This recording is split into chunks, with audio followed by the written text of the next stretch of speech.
If you look at what they've done, they've elevated the importance of aeronautics. They've elevated the importance of cyber. Those are both areas where there's intense competition with the United States.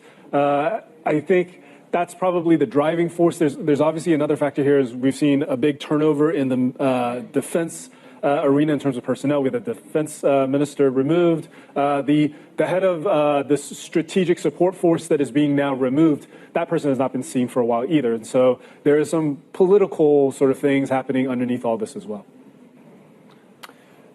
John, we've also got Secretary of State Antony Blinken heading to China, the latest in quite a long procession of US officials to head over to China. In what respect is this mission going to be a bit of a diplomatic tightrope, though?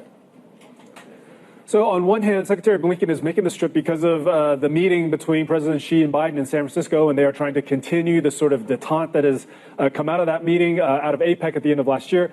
On the other hand, there are lots of problems, the biggest problem of which is Russia, Ukraine, and Chinese support of Russia. As Secretary Blinken already talking about earlier last week, how much objection there is to Chinese supplying Russia with so-called dual-use technologies, things that can be used for missiles, but also used for commercial purposes, for cars, for electronics. And that is a big issue that we are expecting Secretary Blinken to bring up when he is in Beijing.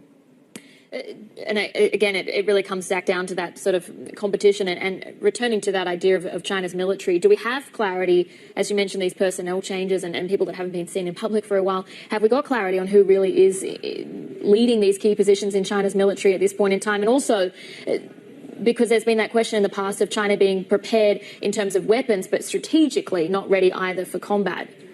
I think Xi Jinping has made it very clear that his objective is to get the Chinese military to the point where it could fight and win a war. Whether that is, in fact, the condition that the military finds itself in today, I think that's questionable.